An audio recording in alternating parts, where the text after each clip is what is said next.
y lo vetaron. Entonces tuvo mucha diferencia con el sobre todo los canales grandes del país, porque dijo, yo no voy a aceptar más que se promocione el consumo de alcohol y licor, y hasta el momento se ha respetado eso, ¿no? Yo creo que le hizo un gran servicio Luis Herrera en varios aspectos, Orán. Primero, dijo Monseñor Juan de Dios Peña en su discurso el día de la celebración allá. Yo no tuve la oportunidad, pero me comentó después, porque yo lo llamé para felicitarlo por la prosa que escribió. Primero hizo la misa de acción de gracias en el Vigía, y después él fue el orador de orden, como teníamos planificado que fuera Monseñor Baltasar Porras Cardoso, el orador de orden en la Academia de Mérida. Y decía él, pues cuando Luis Herrera puso la televisión a color, en la casa había un televisor blanco y negro, y yo le daba golpes al televisor para que se pusiera a color, y el problema fue que después me di cuenta que éramos muy pobres y no podíamos comprar el televisor a color.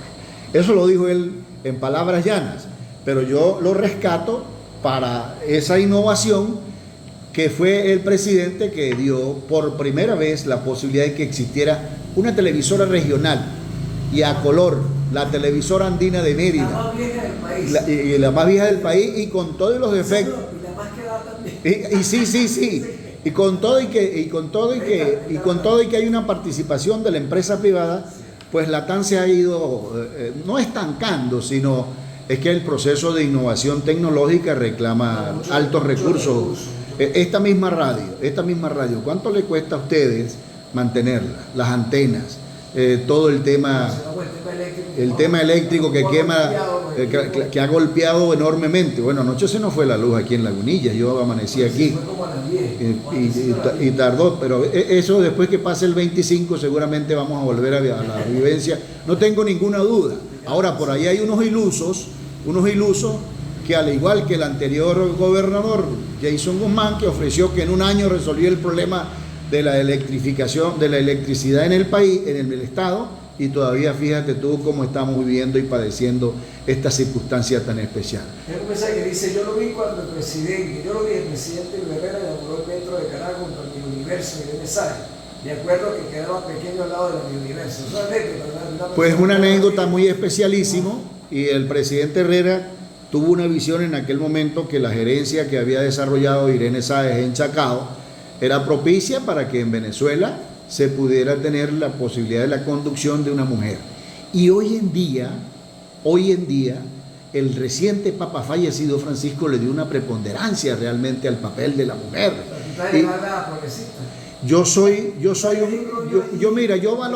valoro, como tú sabes, a mí me encanta leer, Orángel, y yo valoro todos los documentos, tanto los cristianos, porque yo tengo mi hija que es cristiana y mi yerno, y mi otra hija que se me acaba de ir para España, Juliana, lamentablemente.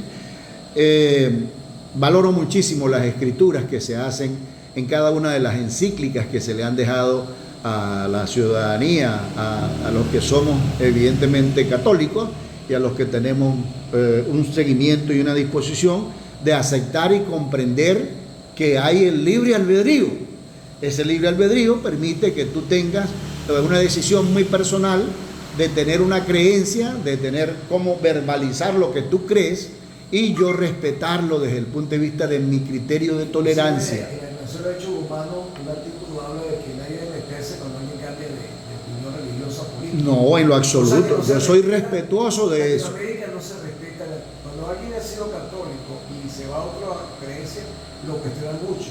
Así es. Cosa que no debe ser, si va por el plano político, igual o peor, ¿no? En el plano político es más, en el plano político, claro, porque te voy a decir una cosa, no es lo mismo que tú te cambies de religión, Orángel, ¿verdad? Que es un problema de credibilidad, de fe y de todas estas circunstancias que rodean el tema religioso, a que te cambies de temática política, porque entonces allí sí entra en juego un problema que es fundamental para nosotros los políticos, Orángel, que es la credibilidad. Que está por el piso. De los sectores.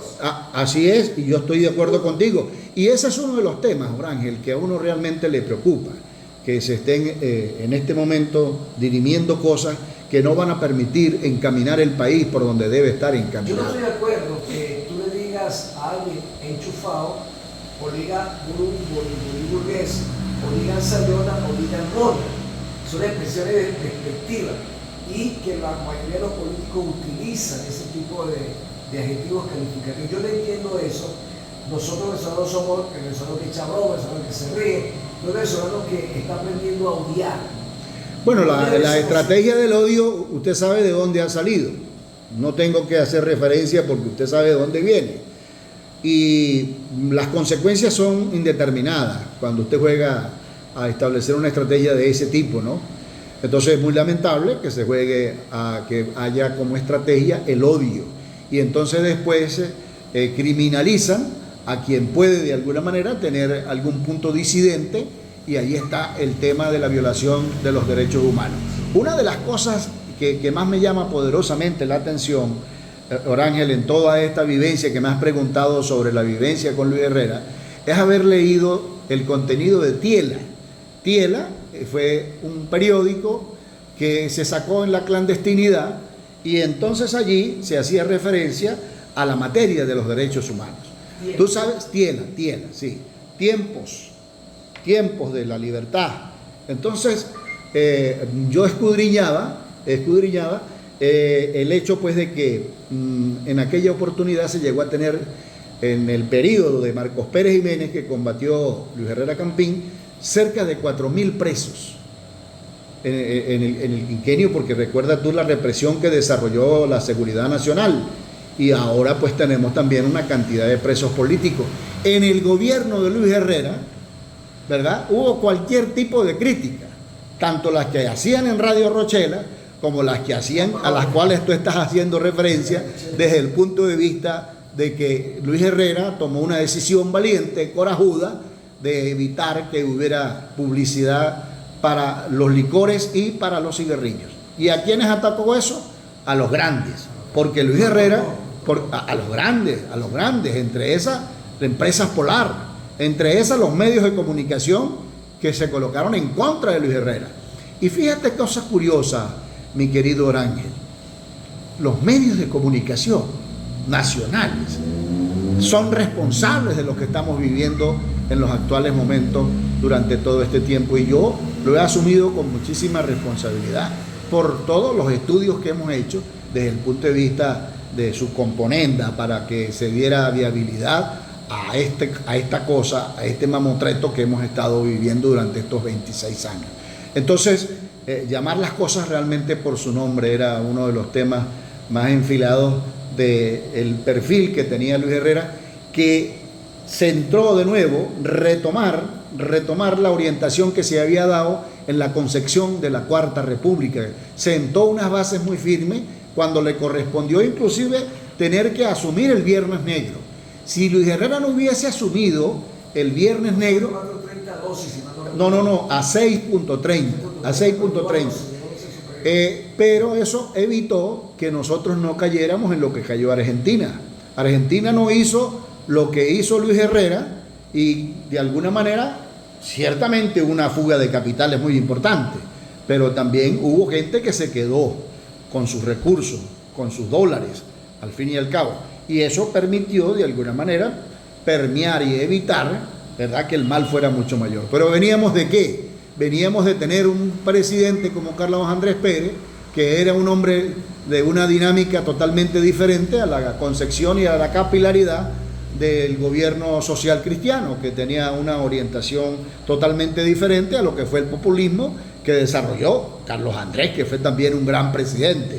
Yo tampoco voy a denigrar, pero sí contrapone cada uno de esos estilos que definitivamente se han desarrollado realmente en el país. Ahora usted contrapone los 40 años de democracia que sirvieron para establecer bases del desarrollo, y coloca en la balanza la cantidad de recursos que se han tomado del erario público, que hoy reposan en grandes fortunas en manos de gente que inescrupulosamente se ha adueñado de la cosa pública para definitivamente convertirse en una nueva clase política del país, Orángel, una clase que todo el mundo lo sabe. A lo mejor yo no le voy a colocar el epíteto por respeto a lo que tú estás diciendo, pero la gente lo sabe, la gente sabe dónde están los recursos que se han dilapidado y que se han robado realmente del país. Participación de la gente, buenos y bendecidos días, dándole un fuerte abrazo, en especial un saludo aquí de Idalia Guillén, que ella para todos. Mi amiga Idalia, un gran abrazo, un fraterno abrazo, Idalia. Ok, estamos en una encrucijada nacional.